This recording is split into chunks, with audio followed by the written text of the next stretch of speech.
Bezrat Hashem, Parashat Yitro, quelques mots, l'Irvod HaTorah Velomdea. La Parashat de Matan Torah,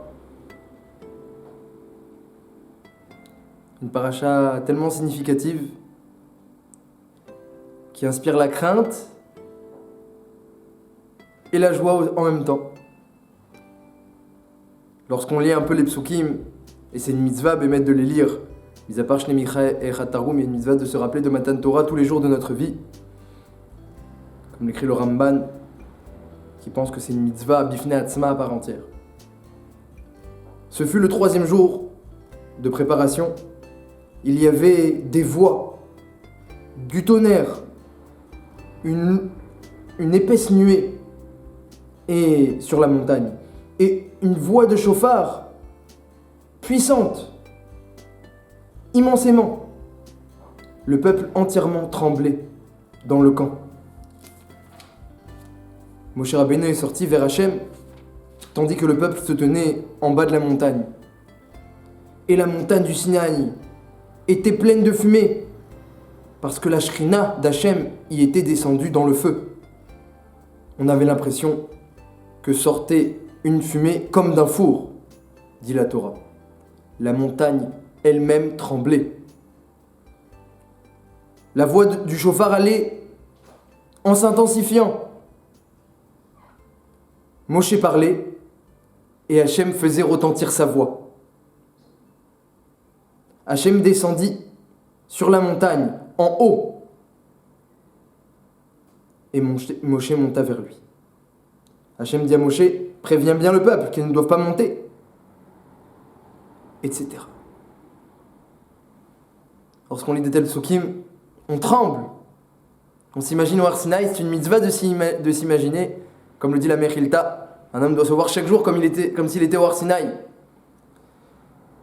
Et Béhémet, c'est marqué dans la Torah. Moshe Rabbeinu, il a dit à la fin de la paracha que Akadosh Baruch Hu vous a amené ici pour que vous ayez la crainte sur vos visages, afin que vous ne fautiez plus. Donc Akadosh Baruch Hu, il a amené les Bnei Israël pour les mettre à l'épreuve, dit Moshe Rabbeinu, pour qu'ils aient la crainte. Hachem a voulu nous faire goûter la crainte du ciel dans cet épisode du Har Sinaï. Mais en même temps, eh bien, il y a des textes qui ont l'air de décrire le Har Sinaï tout à fait différemment.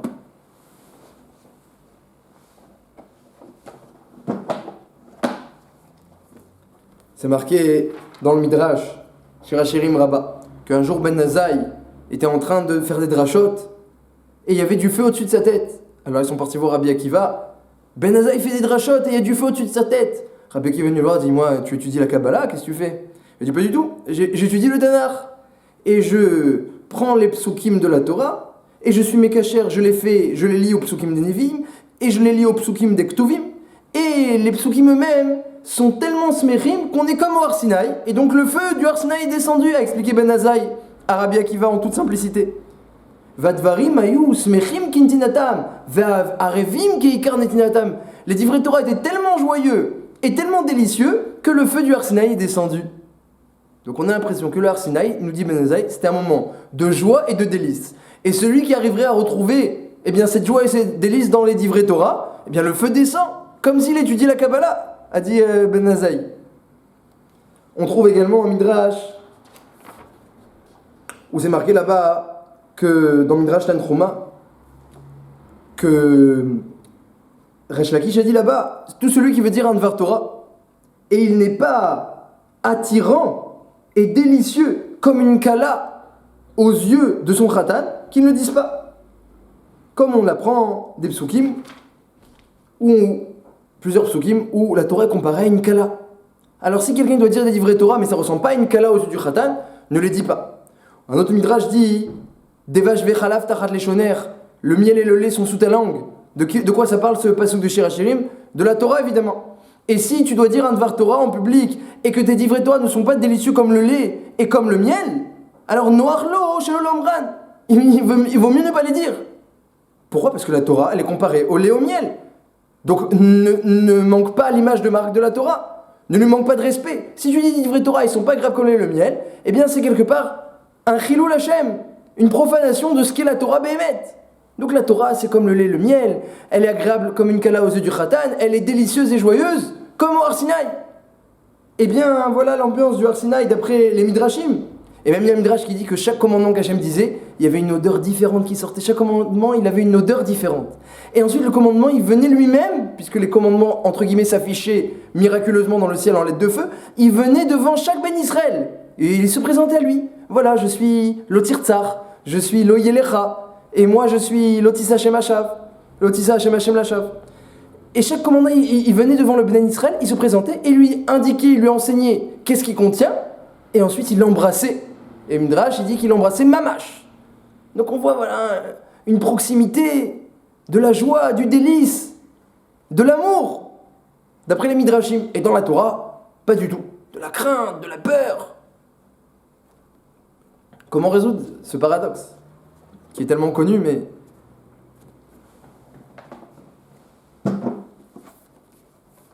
Au début de la paracha du Har Sinaï, c'est marqué Bachodesh Ashlishi, c'était le 3e mois, le mois de Sivan. Puisqu'on commence à compter depuis Nissan, la sortie d'Égypte.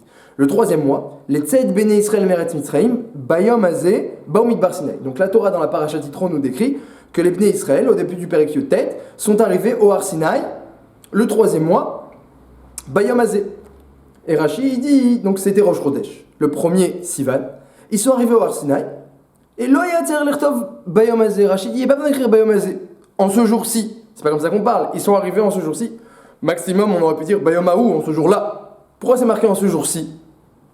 Et mis à part ça, l'expression elle est superflue. Je sais bien que s'ils sont arrivés le premier Sivan, c'est en ce jour-là. Répond Rashi, pour t'enseigner quelque chose, Bayom Azeh en ce jour-ci, sache que les divrei Torah, eh bien, ils doivent être à tes yeux nouveaux chaque jour lorsque tu étudies, comme si tu arrivais au Har Sinaï. En ce jour-ci, ça veut dire que quand tu étudies la Torah, il doit y avoir une itratchut, dit Rashi. Mikan, shiu divrei Torah chadashim alecha, keilu nitnu beotoyom. Donc Rashi ramène un chidouche au début de la paracha qui décrit le Har Sinaï. Mais ce qui est étonnant, demande Rav David Cohen, le Rosh Yeshiva de Hebron, ce qui est étonnant, c'est que on parle pas du jour de Matan Torah. On parle du premier Sivan, le jour où ils sont arrivés, ils ont commencé à camper au Har Sinaï. Et c'est ce jour-là qu'on t'enseigne que les divrei Torah, ils doivent être nouveaux, agréables. C'est pas le premier Sivan qu'il faut enseigner ça, c'est le 6 ou le 7 Sivan, le jour de Matan Torah, Marloquet, c'était quand? Mais pas le premier, et pourtant c'est le premier Sivan qu'on enseigne cela.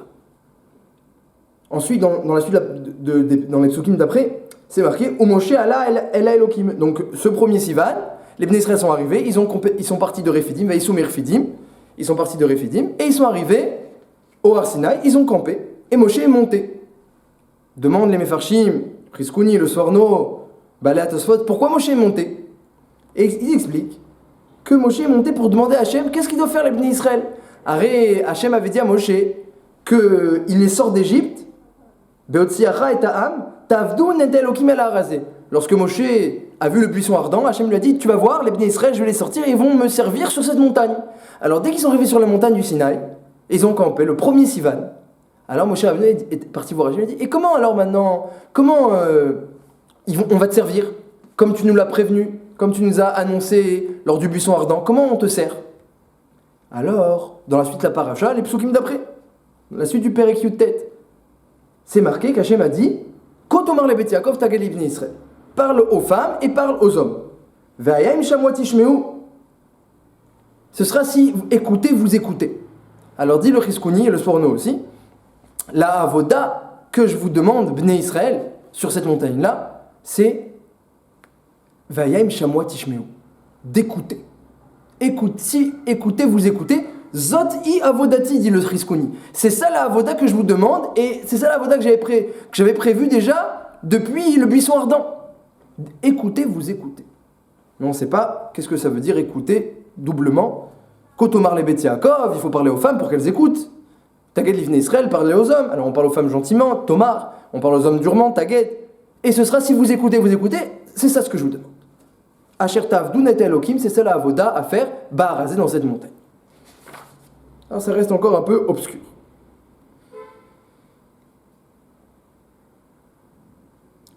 Alors il y a un Rashi. Rashi, il remarque, il a écrit Ve'ata im shamua tishmeu. Et maintenant, si écoutez, vous écoutez. Pourquoi maintenant? Omer Rashi. Ve'ata, si écoutez, vous écoutez. Im tekablu ata alechem. Si maintenant vous écoutez et vous recevez sur vous le joug, mikan vaelar yerav lachem. Alors à partir de maintenant, ce sera agréable. Si maintenant vous prenez sur vous le joug de la Torah, Kanirek c'était pas si facile. Donc Hachem il a dit si maintenant vous prenez, eh bien mikan vaelar ce sera agréable. Mais si vous prenez pas le joug, ce sera pas agréable. Mais si vous prenez sur vous le joug de la Torah, ce sera agréable. Par la suite. Lama, shekol atralot kashot. Parce que tous les débuts sont difficiles, dit Rashi, au nom de la Mechilta. Donc dans ce pasouk, qui condense toute la avodat d'Hachem d'Ebné Israël sur la montagne du Sinaï, si écoutez, vous écoutez, Hachem prévient, attention. Eh bien, pour l'instant c'est difficile, mais si vous prenez le joug, malgré la difficulté, Mikan Velar, à partir de maintenant, ce sera Yeherav, ce sera Arev, ce sera délicieux, ce sera agréable. Donc a priori, Rashi ne répond pas à notre question. Qu'est-ce que c'est écoutez, vous écoutez? Mais en tout cas, il précise qu'Hachem a dit, si maintenant vous prenez le joug, alors ce sera agréable. Le Siftei Chachami, sur place, il dit que Rashi répond à notre question. Rashi veut aussi notre question. Qu'est-ce qu'il veut Hachem quand on dit, et maintenant, écoutez, vous écoutez? Et il explique le Siftei Chachami, qu'il y a deux formes d'écoute. Im shamoa tishmeu. Il y a une écoute maintenant, shamoa, si vous écoutez maintenant, et ça c'est difficile. Parce que la première écoute, elle est difficile. Im shamoa, c'est dur d'écouter au début, parce qu'il faut prendre sur soi le joug, explique Rashi. C'était pas juste écouter gratuitement, il fallait écouter et prendre le joug. Comme traduit Onkelos d'ailleurs, à chaque fois qu'on voit dans la Torah écouter, Onkelos il dit Im kabel tekabloun, si vous prenez sur vous, Kabbalah, si vous prenez sur vous le joug, Kabbalat ol Torah. Donc ça c'est dur. Alors, sur ça Rashi il vient et dit mais attention, Im shamoa tishmeu. Explique le Siftei Chachami. Si vous prenez sur vous le joug, malgré la difficulté, parce que les débuts sont difficiles, tishmeu par la suite, eh bien, vous pourrez recevoir les choses de façon agréable. Et donc, il explique le Siftei Chachamim qu'il y a deux Kabbalah qui sont faites au Har Sinaï. Une première difficile et une seconde, dont parle Rashi, délicieuse, agréable. Si vous prenez la première, Im shamoa, il dit le Targum Kabbalah, alors Tekabloun, la deuxième Kabbalah sera agréable.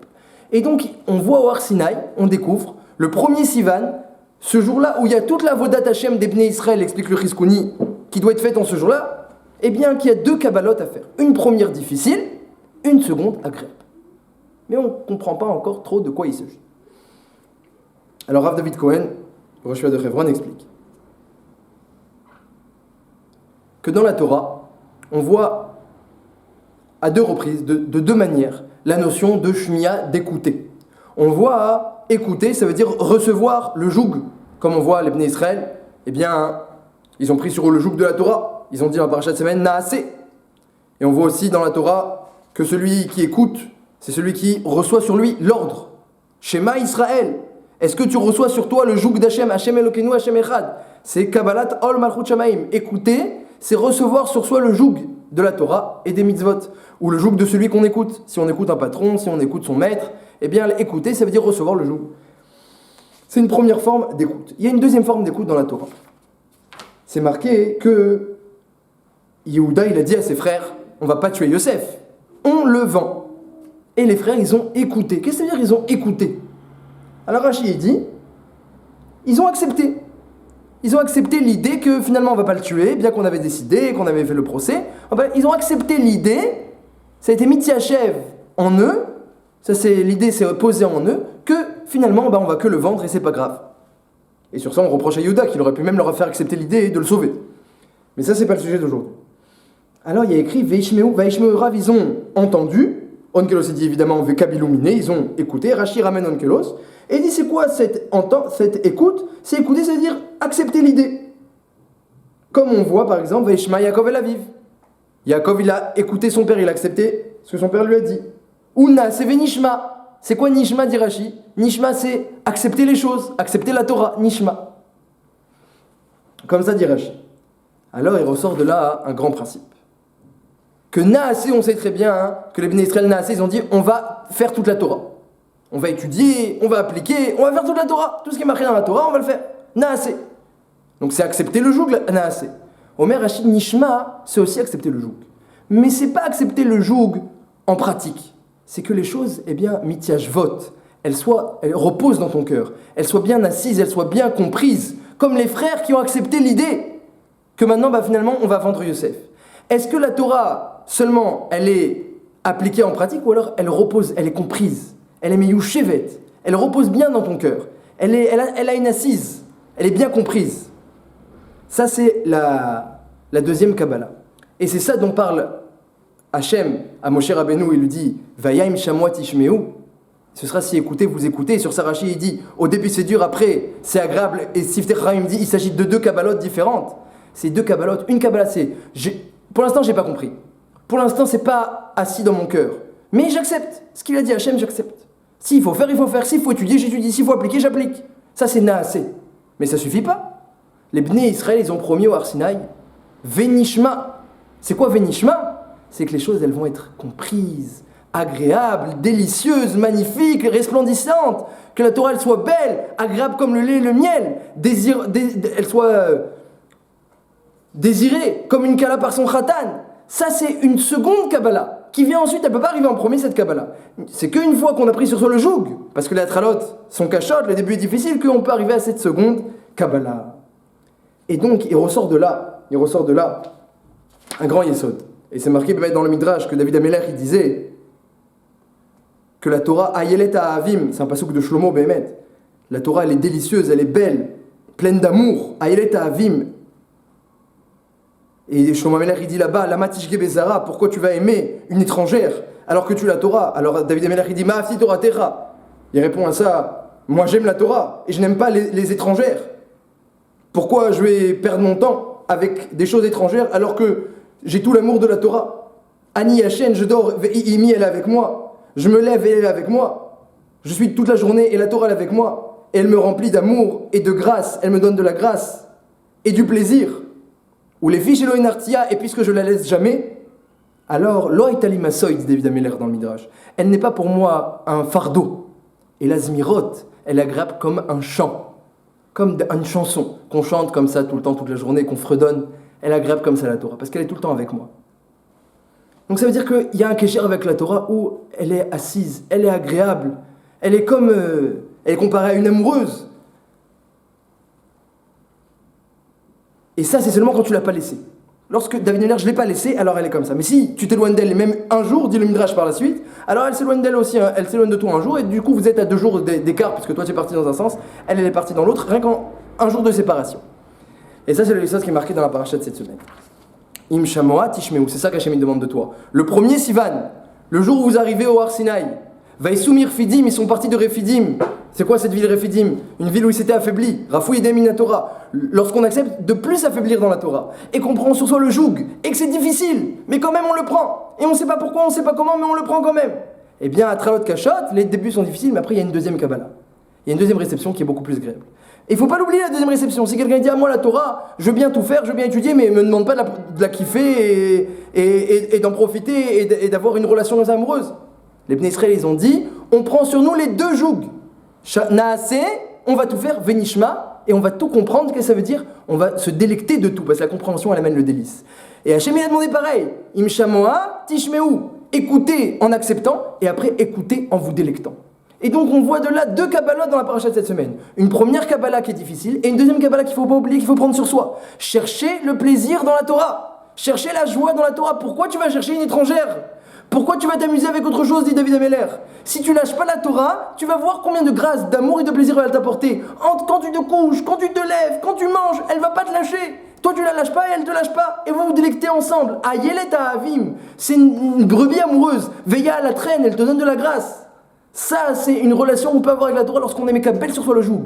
Plus on aime qu'elle sur soi le joug, Im shamoa tishmeu, plus, eh bien, on pourra par la suite comprendre et asseoir la Torah en nous, de telle manière qu'elle soit un délice permanent. C'est ce qu'on souhaite à chacun de nous.